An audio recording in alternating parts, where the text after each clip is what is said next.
Hello and welcome. Greeting from Superworks. In this video, I will walk you through the live monitoring setting sections and explain each option in detail so you can configure it according to your organization's requirements. Live monitoring is an important feature for organization that requires real-time visibility into user activity. So let's start with the setting parts. So here, first of all, we just have to click on the live monitoring settings. Now, we will begin with session configurations, which controls how long a live monitoring session remains active and how requests are handled. Here, in session duration, this setting defines how long a live monitoring session can run once it starts. The maximum duration which I can set is currently 30 minutes. Moving forward to the time limit to wait for a response before the request expires. Here, this defines how long the system will wait for the user response before the monitoring setting expires. Moving forward to the monitoring access, here you can define how live monitoring can be initiated.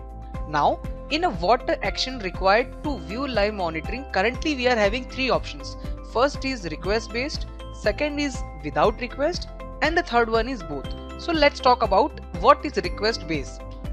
Monitoring begins only after the user approves the request, and if I set without request, so here live monitoring begins immediately without notifying the user, and if I am setting the both option, then it will be available at the time of initiating monitoring. You can choose whether to proceed with or without sending a request.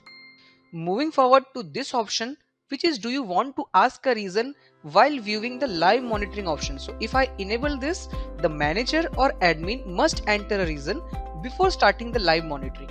Okay. And the last option, which is agent control. So here, if I enable this option, the snapshot will be captured during a live monitoring sessions. This allows the monitoring authority to take screenshots while viewing the user screens. So that's all for the live monitoring setting configurations. In the next video, we will be discussing about web and app settings. Thank you so much.